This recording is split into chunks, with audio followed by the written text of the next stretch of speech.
Hello YouTube, this is Chelsea the Destroyer, and we're gonna learn about fancy oddities from internet historians. So grab your snackies, grab your bevies, let me know what you're eating and drinking down below. And let's get to watching and learning and being fancy. Brought to you by NordVPN. Okay, this is satire. Also, all of that went by so fast. Feel free to react to these videos, but please wait 48 hours from initial upload. You got it. It's not an endorsement. I'm process for the individuals featured in this video. Okay. Look at this, like, look at this. Crop job. Crop? I don't know. Oof. All right.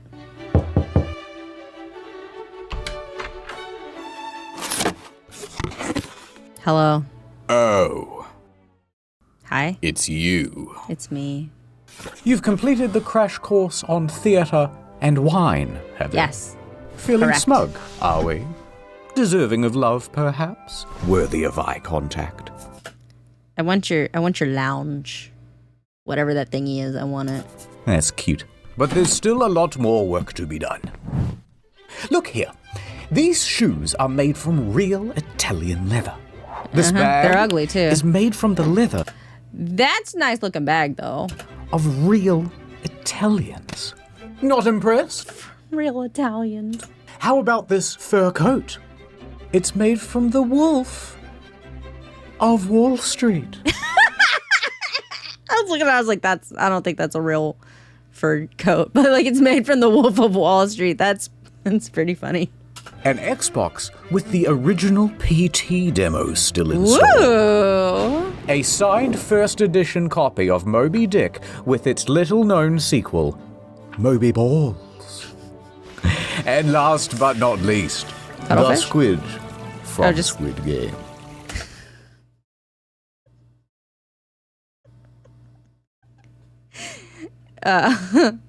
Are you're feeding me a bunch of bullshit is what I feel like. Don't you get it? Oddities. Weird stuff. I mean, the first section's on perfume. Listen, I'm going to level with you. I kind of got distracted, and we went off topic. I don't even know what this is about anymore. Here's my Netflix stand-up special. It should explain everything. Okay. But That's going to be a hard act to follow. That Kramer guy has some very good one-liners. But I've got some jokes lined up. Question. Why is perfume so expensive? ambergris? The thing from Wales. It's the thing from Wales. Because you have to pay perfume. Why do That they was call bad. it cologne? Have you ever smelt one of those? It Cologne. ain't great. Oh? Mic must not be working. Deodorant? In this market? I'd want a deodor buy. Is this Deoda own might have been better. thing on? Okay, let me tell Here's you the bad. story Get off of the perfume. stage. See, to be fancy, people wanted to stink good, but people Stink naturally good. stink bad. It's science. So in the It's beginning, science. people went to the garden to find the best-smelling things that they could. Here's a photo of the oldest perfume bottles ever. Okay, these are 4,000-year-old bottles of perfume found by archaeologists in Pregros? How do you say that? I don't know how to say that. Cyprus. Yep. Found. And what's inside? Just garden stuff that smells. That smells lavender, bay, rosemary, thyme, or coriander. Nice. But we did not just stop at that, because the story of perfume is the story of progress. You wear Armani? By the time Cleopatra came around, perfume science had really advanced. You see, Cleopatra loved perfume. In fact, it was said that she had a whole perfume factory. The Like scented oils? olfactory, I believe they called it. Olfactory adjective relating to the sense of smell. But this factory wasn't just mashing flowers. They were using emulsifiers.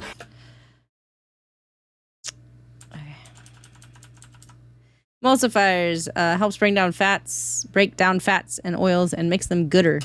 Adding Resin, gooey and sometimes hard stuff that comes out of plants and trees. Creating he'll say in a minute. When you put a thing in alcohol and leave it, and all the good stuff kind of dissolves into the alcohol. Tinctures? Cleopatra's very own Chanel number 1. Shit, man, we're still only on 5. I think we're only on 5. 1 contained cardamom, cinnamon, olive oil, and myrrh. Myrrh is a type of tree resin. I did not know that, actually. So we've gone from garden to pantry. And she loved spritzing the stuff everywhere, supposedly even spraying it all over the sails of her ship. That way people could smell. This is a famous legend about Cleopatra, mentioned first in the writings of Plutarch. Also referenced in the Shakespeare's Antony and Cleopatra. Whether it's really true, no one knows. By the way, I apparently cannot read or pronounce things. I'm so sorry. Her from miles off as she sailed the Nile. That... okay, if that was true, imagine being on that fucking ship. My head would hurt so bad from how much it would smell. Like, I don't care if it's a nice smell. Like, overwhelming smells gives me a headache. That'd suck. By the early Middle Ages, we had figured out the formula for perfume. Effectively, there are 3 main components. Water, alcohol, and the most important bit, the Stuff? Aromatic oils. Air. And by the way, perfume and cologne Oil. are not actually the same thing, but in different ratios of. I didn't know that! The term cologne has become a catch-all for masculine scents and perfume for ladies, but there's a bit more to it. Men are typically more physical and sweat more than women, which means if we're wearing a spray that's 25% oil, you're quickly going to get sticky and gross, so over time cologne became a better option for men. Women don't have the same problem, and the high oil content in perfume has the advantage of evaporating slower, so it doesn't need to be reapplied as often. Naturally, with dudes all buying the cologne and women all buying the perfume, the cologne scents all trended masculine and the perfumes feminine. Note, these ratios are all averages. There's also food date, okay, 10% oil, perfume, 17.5%. I didn't know that. Interesting! These ingredients. By the 1600s, they were trying all sorts of different things.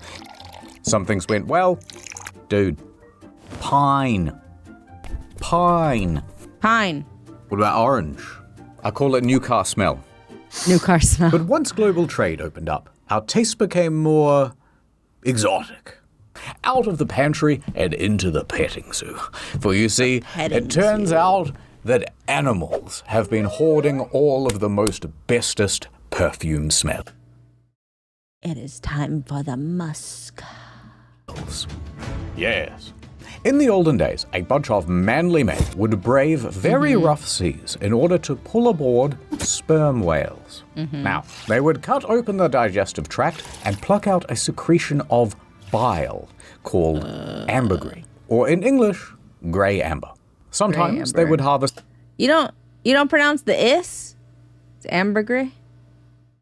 The rest of the whale, but eventually ambergris became so valuable that it was simply more economical to dump the carcass back in the ocean and collect the next batch.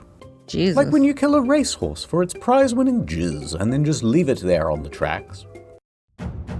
All right. I'm sorry, when you do what with the racehorse? We're doing what with racehorses? Quick science lesson, eggheads. Ambergris comes from the gross part of the whale. The gross And when part. the whale eats something quite sharp, let's say human bones, the ambergris forms around them and protects the lining of the gut.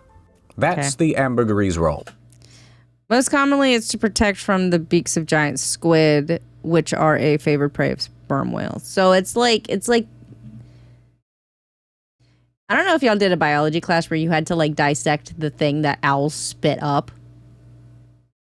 It's kind of like that, or like how pearls are made. It's like sperm whale pearls, yeah? That way, As the sharp thing continues down the intestines, the whale doesn't get poked. But if ambergris comes from a whale's digestive tract, what does it smell like? Surely not good. When it's dry, it smells kind of woody and earthy, but when it's wet, it smells like ass. It smells like ass.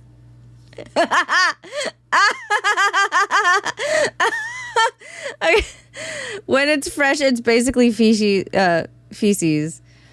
But when it cures in salt water for years, it eventually develops its more pleasant smell. Ew. But it's not actually the smell that's the useful function. Ambergris is a fixative. So what it does is heighten and bring out the scent of... Fixatives slow the rate of perfume evaporation, making it last longer. If ambergris is... In ambergris, this fixative is an odorless alcohol called ambrion, which has a higher evaporation point than regular alcohol. Typically, ambergris is also used for its smell, but it's a potent musk that you want to heavily dilute and mask with other primary and secondary notes. Other things. These flowers? They smell all right, but add some ambergris and... that's the one. Now, once they figured this out, they realized, there's a whole bunch of things we can use a fixative for. And they got quite gross with it. They added it to food. Just a touch. In fact, it was said that King Charles's favorite dish was ambergris on eggs. Typically, the ambergris is sprinkled on top of the seasoning. It melts into the egg, accentuating the flavor. You know what else does that? Salt. Salt does that. Salt. Look it up. But they didn't stop there. They added it to rum, they added it to coffee, they added it to cigarettes and smoked it, and they used it as an aphrodisiac. Now, some people will say that the whale is a mammal, but that's not strictly true. It is in fact a fish. Just look at the tail. And you may have also heard that there are a lot fewer of them these days. Which, although a relief because their absence helps offset the sea level change, climate, whatever, we were worried that we might run out. So we said no more hunting whales for ambergris. But did that stop the perfumers? No. They immediately asked, hey, do you think there are any other animals that smell kind of weird? Yes. Turns out the musk deer has some potential. They just go out and they just start like sniffing animals.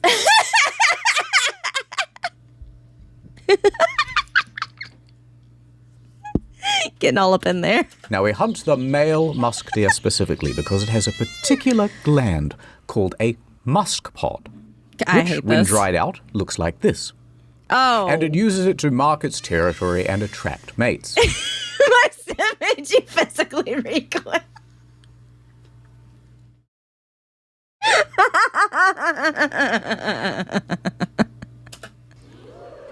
Now, don't worry. Unlike ambergris, this doesn't smell like ass. Instead, it smells like ammonia and piss. So it smells like piss. And you just can't get a smell like that at home. So we started hunting them to the point where they were a protected species. Imagine.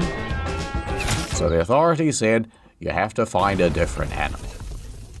So from there, they moved on to hyrax feces. One of the most feared and dangerous animals in all of Africa. And it was the inspiration for the original Lynx Africa smell. The what?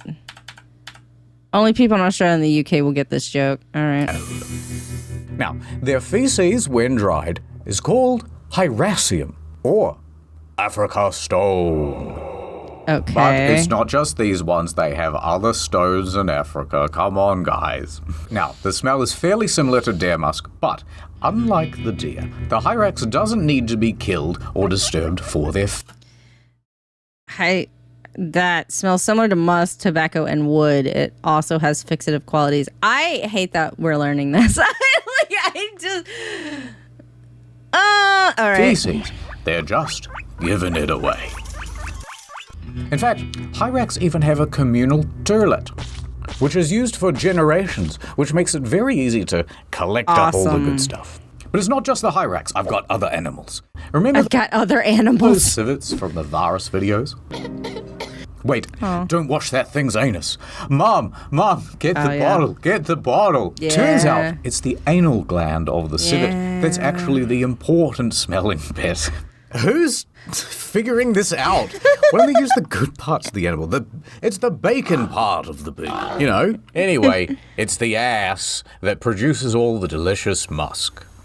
It smells like shit. Well, no But it shit. must be good for something because it goes for fourth. Civet musk has a very strong smell that is described by some as earthy and others as putrid. Discover magazine says a tincture smells fecal and nauseating. If you dilute it enough, though, it starts to smell kind of sweet. It also extends the lifespan of a perfume on the skin like a fixative. I hate this. $1,000 a kilo. But we ain't done yet. You know when you've just killed a beaver and you cut open its ripe abdomen? Well, Yeah. the reason it smells so good is because of a little gland called the castor sac, which makes a yellowy scum-like substance called castoreum. And it is used to waterproof the beaver's fur coat and also mark its territory. It is also very fragrant. And you know what that means. If it smells, it sells. Yep. And in this case, castoreum is more kind of leathery, with smoky hints of vanilla. But unfortunately today, you're not allowed to harvest the beaver. They're walking around very smugly, just like the other protected animals.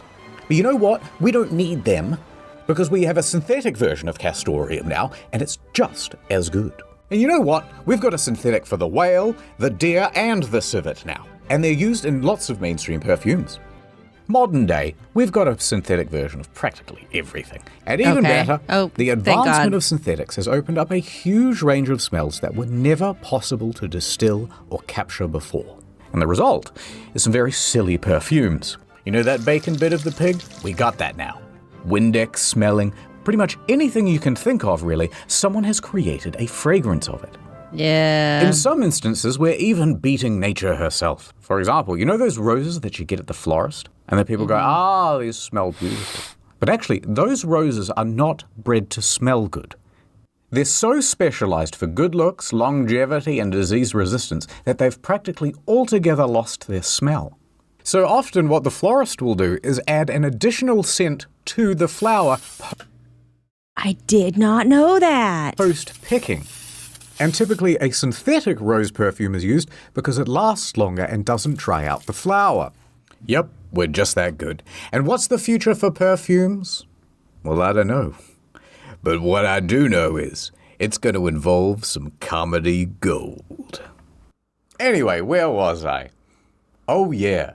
My wife asked me for Chanel No. 5, and I was like, not right now. I'm watching the football. You know, on the television. You know what? I am going to say it. If it's good enough for Kramer, it's good enough for me. Ad time. This Christmas, she works in the big city. Busy professional. My career, this and that. But she Is she about to go to a small town to discover the meaning of Christmas and meet a lumberjack? is going home for Christmas.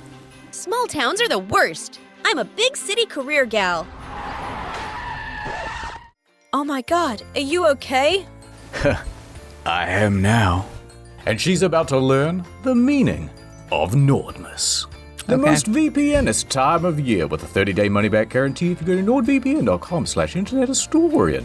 Ha ha ha ha ha. Soon I will have installed public Wi-Fi in all of Nordville, and once they use it, their private data will be exposed. Governor Craven's got this town by the baubles, and I can't believe that big city company you work for works with him. Come on, we have to put up the Nordmas lights for the big Nordmas festival. What? Let's go ice skating. What? He's so cute, but I'm a city girl.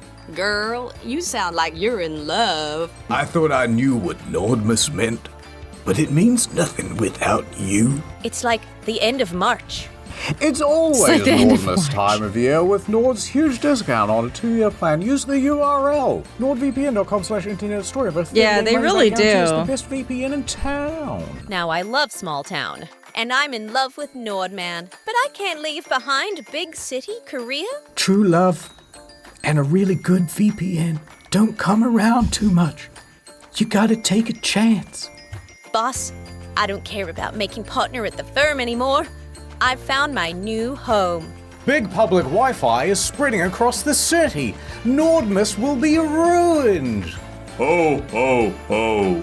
Need a hand? How are we gonna stop him, Nordman?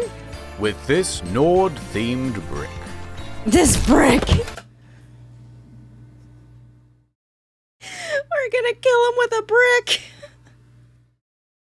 Holy shit. Yeah, no, this feels like a fever dream. It does. This feels like a fever dream. I love you, Nordman. And I love you, big city woman. Let's go home and watch the international Netflix catalog. But to be fair, this is every like Hallmark movie ever. Very specifically the Christmas ones, but also just kind of ever. It's a Nordmas miracle.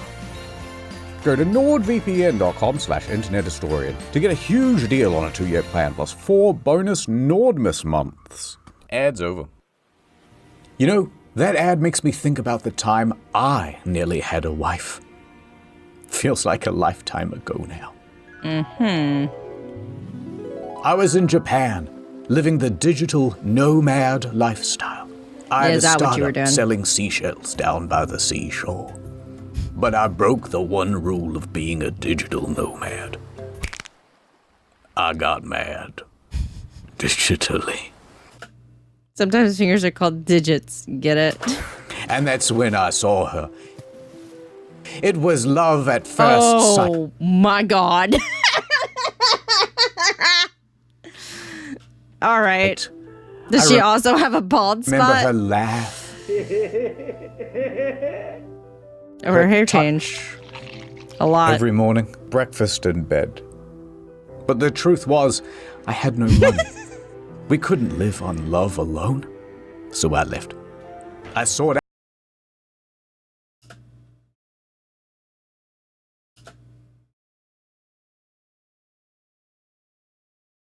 Okay, well, he went to the sharks. And I and bet you're failed. wondering how I finally struck it rich. No, it wasn't really an audio bug. I think it just got, I think it got muted. Well, truth is, I'm the guy who invented the Joe Rogan podcast. The Joe Rogan podcast. Once I became a Oh my gajillionaire, God. I went back to that beach to try and find her. But instead, I hit her with my boat. Oh no. We never found her body. But she had a secret. One she took to her grave that I was sworn not to tell. She's not around, so... Dude, she was a mermaid! Okay. I was about to be like, is she a mermaid? Because she kept being in the water, but surely not. Come on, champ, we're going to Japan. And here's where it all begins. In the year 2022. Oh, okay. It's a Tuesday, probably. And local Probably. folklore researcher Hiroshi You know, things happen on Tuesdays. Kinoshita is looking up some fantastical animals in the National Yokai Dictionary. Okay. It's the like the national one. bestiary from Witcher, right? And he comes across a photo negative of a mermaid mummy. Oh my god, he says in Japanese. Upon seeing the mermaid, he knows that he must track it down. He must form a team. Researchers, assemble. So he gets together the best damn crew Department of Health Science, Animal Life Sciences, Department of that Life he can Sciences. from the University Alright. of Science and Arts at the Okayama Prefecture. And he plans to track down the mermaid mummy, wherever it has escaped to. Now, it doesn't take him long to figure out that it's being held at the Inuin Temple in Asakuchi. You know the one. So he struts up to the secret Yeah, building. I know the one. And You're there right. at the back of the temple is a fireproof safe. And inside of that is an old wooden box, and inside the old wooden box was the mermaid. It used to be on display, but was put away in this box for the last 40 years to prevent it from deteriorating. We found it! We found a real one! But where did it come from? Well, alongside the mermaid was a note that dated back from 1903, and it said, We don't speak ancient Japanese, so not direct translation, but this is generally what it says. a dried human fish, aka Ningyo, was caught almost 300 years. The note only mentions the Ginbun period, not an exact date, so it could be arranged between these years. Over in the seas of Tosa. It was then dried out and taken to Osaka. And then put in the dryer at the local laundromat. And from there, it was passed around to many different people until it arrived at the temple. Now, the Ningyo have an important history in Japan, and sightings of these half-fish, half-human creatures have cropped up all across the country. Kinoshita himself had personally tracked down 13 of them, all across Japan, usually kept in museums and temples. However, what you might not know is that traditionally they have been associated with bad omens. Aye. And everyone knows the infamous tale of Yao Bikuni. But I'll recite it to you just in case. So the story is that one day, a poor fisherman catches the biggest fish of his life. It was a strange-looking fish, and its head was almost human-like. But he brought the fish home and invited all of his friends and family to come over for a feast to celebrate his largest catch. We're gonna eat this human fish, let's go. No, he's got his arms stretched out like this. He's like, it was this big. No, it was this big. I swear, it was this big. During dinner, one of the guests sneaks into the kitchen to see just how big it was. This big? I can't believe it. And he discovers that it is actually a Ningyo. Oh no, he says in perfect Japanese. Now he quickly warns the other guests, don't eat it. And he warns them just in time. Teishi. They've got their fork right up to their mouth. Teishi eating that. Teishi, don't do it. They throw all their food away. Let's just have some rice and drink the night away. Okay, so they do. And they have a lovely evening. However, one very dishonorable guest decided to sneak a bit of the meat out of the trash and put it in his pocket. He then Let's just put some fish in my pocket and vibe. goes home drunk and falls asleep. He didn't eat it.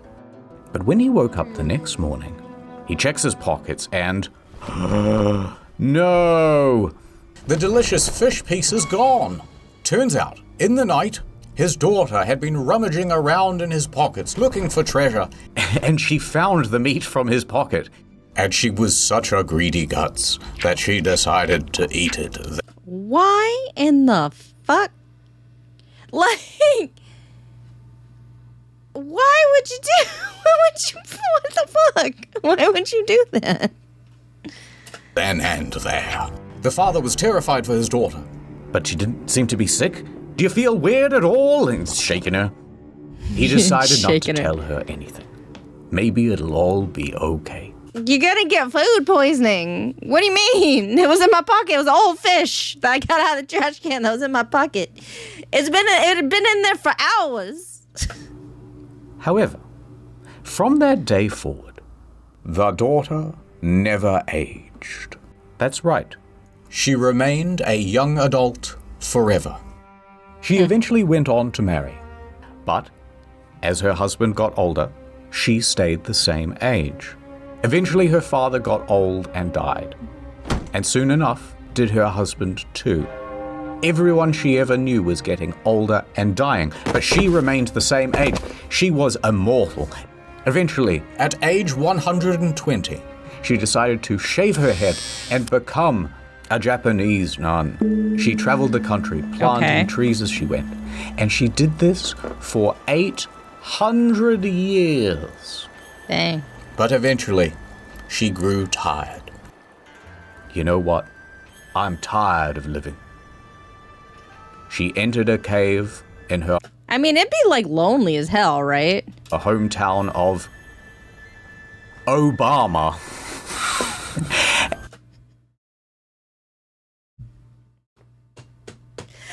Okay, so there is a place in Japan called Obama. There is a J drama, so like a television show or whatever they got made. And this is where the thanks Obama meme came from with the little Asian kids. Because like this one kid would do something, like would trip or something and be like, thanks Obama. And like they're talking about like the town or whatever that they live in. So yeah, it does exist. And she was determined to never come out again. She begged and prayed for the curse to end, but it... Yaobi Kuni means 800-year-old nun, but often 800 is used as a number that figuratively means ad infinitum, or an unaccountably large number. So effectively, it's saying she is very, very old to the point of unknown rather than literally exactly 800. Never did. She sat in that cave for so long that she turned to stone. And today, at the Kuinji Temple in Obama, remains the cave that Yao Bakuni entered. People have been into that cave to check whether she's still in there, but nothing was found. However, a stone statue of her resides at the entrance. And colloquially, it is called the Bar Rock Obama. So we're back with Hiroshi. He asked the Inuan temple if he could borrow the Nino. Look, let me do a little CT scan on it, right? And they agreed. Hiroshi hands the Nino to a team of scientists, and they get to work. They do their tests. Beep, beep, boop. Control plus scan on the keyboard, and here are the results. It's stage 4 cancer. I'm so sorry. Well, too late. No, but really, turns out the Nino dates back to the 1800s. The note that said it was from the 1700s was wrong. Its body is made from cloth and cotton, wrapped in pufferfish skin. The tail was made from a croaker. I don't know what that is. What is? Can we show that on the screen? Croaker is a type of fish. The mouth is from another unknown type of fish. The hair is from an unknown mammal. With the mouth of a different fish and the hair of a mammal. And they can see that there's a metal nail in its back. Oh my god, it's invented tools. It's invented tools. Aye. The forensic analysis and the construction materials in its back did cast some doubt over its authenticity. But you gotta believe in something, damn it. Aye. As promised, the Nino was returned to the Inuan temple, where it still lives today. But where, oh where, did my mermaid go? You hit her with a boat. It's her! You're back! You know what, I kind of missed you. And what the hell is that? Daddy. There he goes. You know what, I never did find her again. I think these things are a big myth.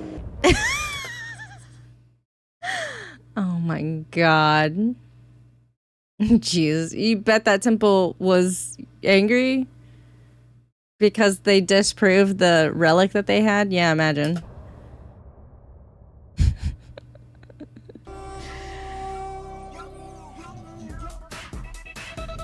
We're here on the ancient streets of Cairo. I was about to vibe. You're about to get the Yu-Gi-Oh breakdown. Anyway. And there is our destination.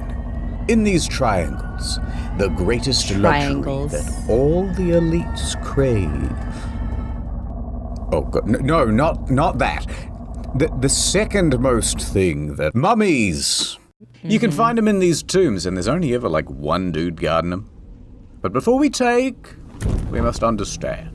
Mummification started over 5,000 years ago, and they were first discovered by the Europeans in the 15th century. But the legend goes the locals knew about them even earlier than that. It's an elaborate process, but essentially, you're drying the Fell asleep first at the sleepover. person out, turning them into a human salami. Why did you have to call it a human salami? Why?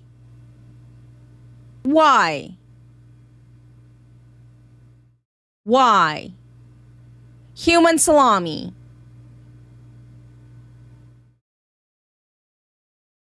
Man, I got pepperoni in the fridge. I'm not even thinking about this. All right, so when the Europeans found all these mummies, what do you think they did? Put it in a museum, right? Wrong. They used these mothers for everything, and everybody wanted them.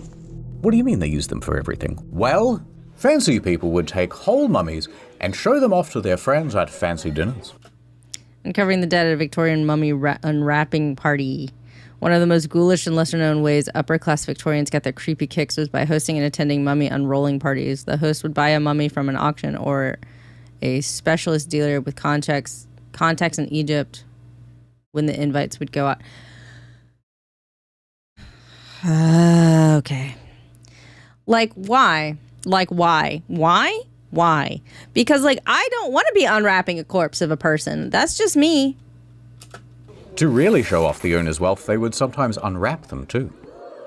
They were used as paint. Ooh. They call this mummy brown, by the way.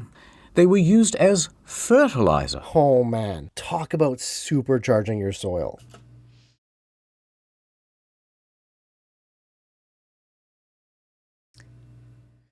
Why? They were even consumed. Don't mind if I do. No, not like this. By grinding them up into powder and taking them like a herbal supplement, which they called mumia. But with such high demand for your mum, after a while, they began to run out of stock. Yeah, no shit. Uh-oh. They were becoming rarer and rarer to find. They were being gobbled off the face of the earth. So the authorities passed a bunch of laws to protect mummies from becoming altogether extinct. These are the last two of their species, and they're both male, but they won't mate. No. But the mummy is much like the Tasmanian tiger. Every once in a while, one will just kinda show up and prove that they're not altogether extinct. Lord. Open the door. The year 2013. The location, Diefels in northwest Germany. We are at the Kettler household, owned by grandfather Kettler, who is now dead. But he had a son, Lutz Kettler, and Lutz Kettler also had a son, Alexander Kettler, and they are both there at the house. After a rainy day... What horrible thing am I about to learn? How are you going to ruin my day? There was a leak in the roof. So 10-year-old Kettler gets up into the attic to explore. You know, have a bit of a look around. There's a whole bunch of stuff in there. Old antiques, photographs, and...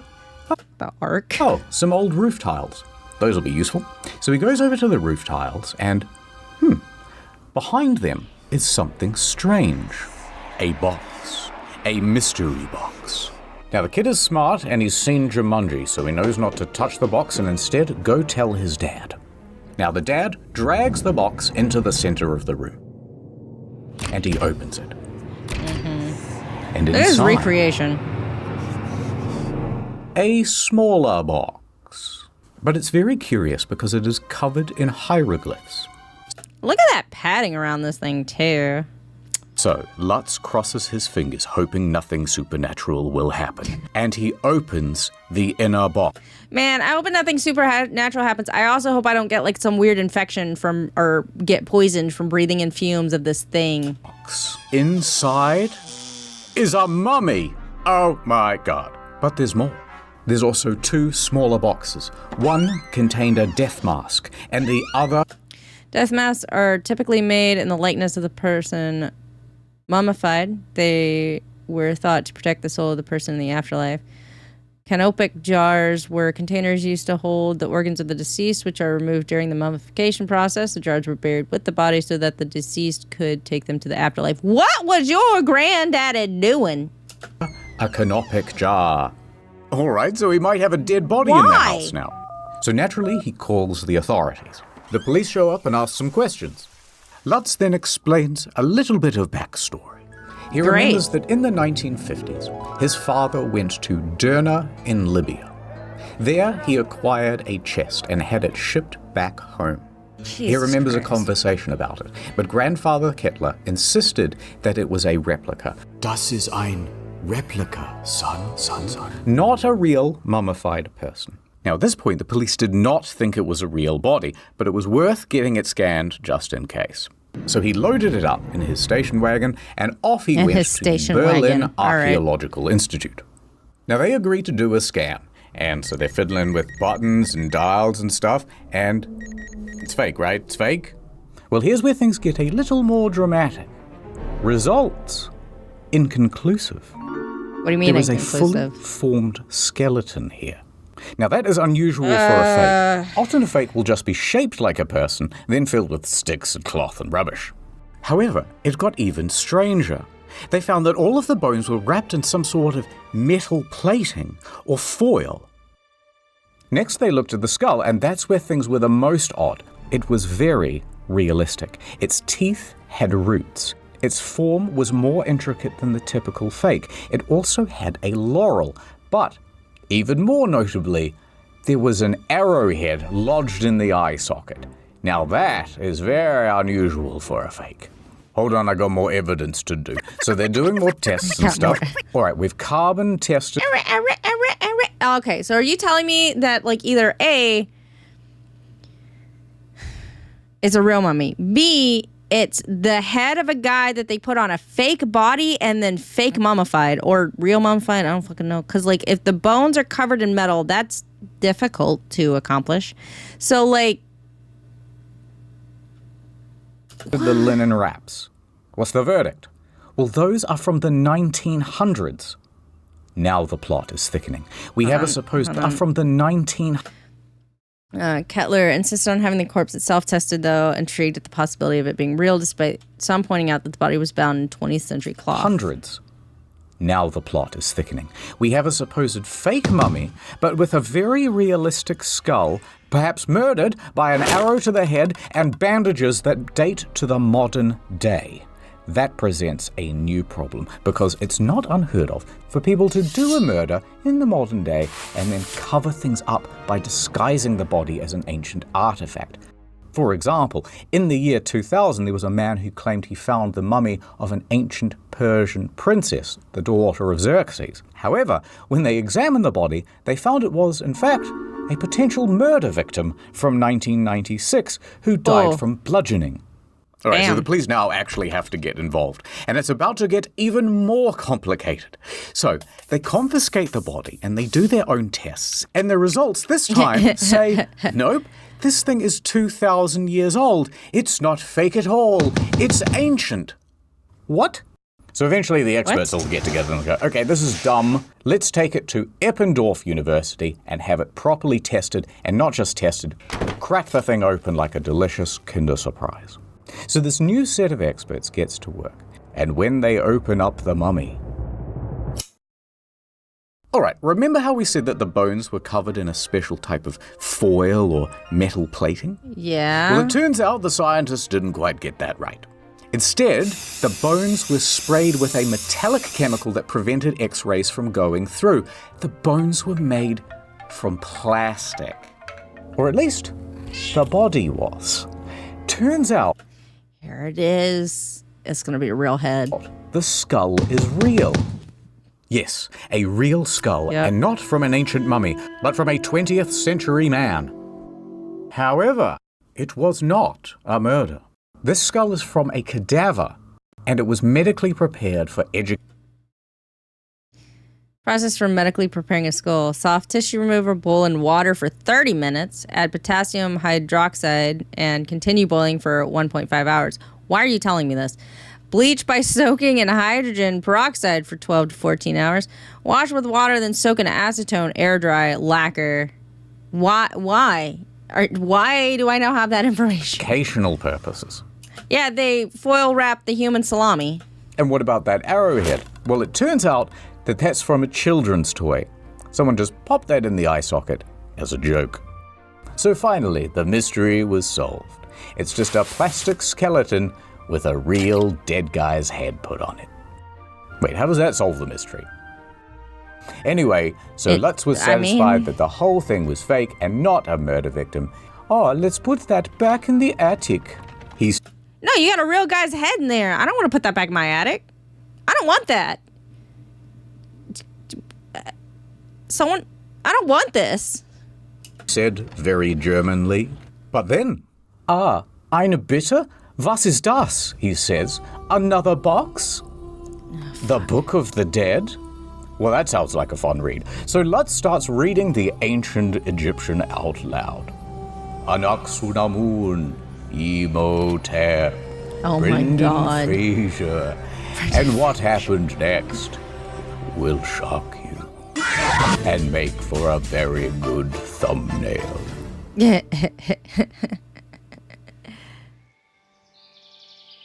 Hey there, champ.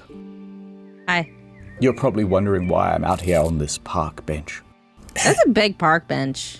Sometimes I just come to see the autumn leaves. Like wide. Winter will be here soon. Dust in the wind. I'm a leaf on the Truth wind. is, sport, Watch me soar. I have a highly contagious respiratory disease. I won't Respiratory? be around much longer.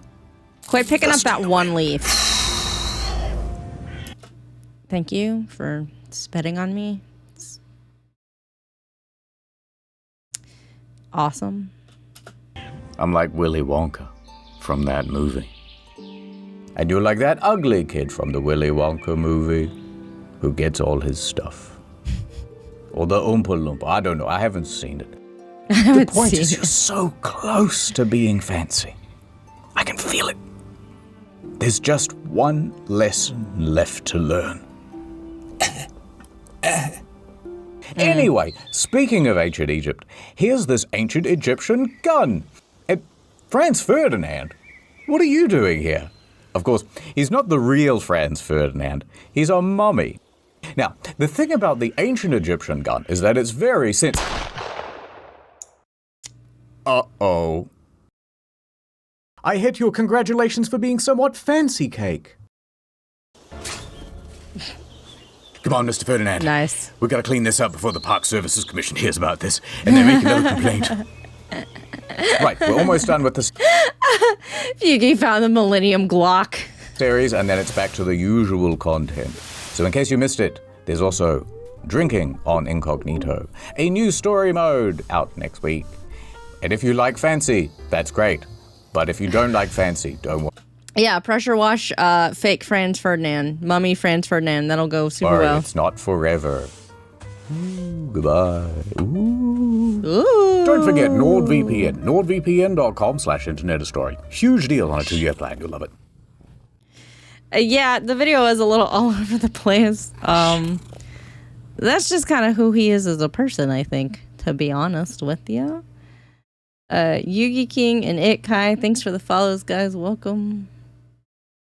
We learned things about perfume and mummies and mermaids. Kind of. Hi, Top. Your human salami sandwich? I'm gonna go eat more soup and then I'm gonna go to bed.